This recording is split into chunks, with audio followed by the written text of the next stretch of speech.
सिर्फ एक घर नहीं जलता, जल जाती हैं सालों की यादें, जल जाती है खून पसीने की कमाई, जल जाते हैं सपने। और क्या बताऊं, सिर्फ एक घर नहीं जलता, जल जाती है एक पूरी जिंदगी। साहब, हमने भीख मांगकर बच्चों को बड़ा किया था। साहब, बच्चों को पढ़ाते थे, हमारे बच्चे स्कूलों में जाते थे। साहब, कुछ नहीं बचा, वो दीवार में सटे हुए थे और आग उनके आसपास तक पहुंच रही थी। वो चिल्ला रहे थे, बचाओ बचाओ की आवाजें आ रही थी।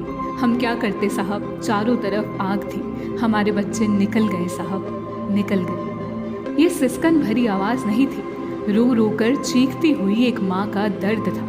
वो दर्द जो दिया तो एक हादसे ने, मगर उसकी तपन पूरी जिंदगी भर कम नहीं होगी। ये दर्द एक माँ का है जिसने अपने सामने अपने बच्चों को जिंदा जलते हुए देखा। राष्ट्र राजधानी दिल्ली के उत्तर पूर्वी इलाके गोकुलपुरी स्थित झुग्गियों में देर रात भीषण आग लग गई। आग से जलकर 7 लोगों की मौत हो गई। झुग्गियों में आग लगते ही चारों तरफ अफरा तफरी मच गई। झुग्गियां जलने पर चारों तरफ धुआं फैल गया। सूचना मिलने पर दमकल की करीब 13 गाड़ियां मौके पर पहुंची और आग पर काबू पाने के लिए कई घंटों तक मशक्कत करनी पड़ी। इस भीषण आग में तकरीबन 60 झुग्गियां जल गई। जानकारी के मुताबिक फायर डिपार्टमेंट को आधी रात को इलाके में आग लगने की सूचना मिली, जिसके बाद मौके पर 13 फायर ब्रिगेड की गाड़ियां पहुंची। अब तक मिली जानकारी के आधार पर फिलहाल आग पर काबू पा लिया गया है। यह घटना गोकुलपुरी के पिलर नंबर 12 के आसपास की बताई जा रही है। इस बीच दिल्ली के मुख्यमंत्री अरविंद केजरीवाल ने घटना पर दुख जताया है और कहा है कि घटना में जिन 18 साल से ज्यादा की उम्र के लोगों की जान गई है, उनके परिजनों को 10 लाख रुपए का मुआवजा दिल्ली सरकार देगी। घटना में मृतक बच्चों के परिजनों को भी 5-5 लाख रुपए और जिनकी झुग्गियां जल गई हैं उन्हें 25-25 हजार रुपए दिए जाएंगे।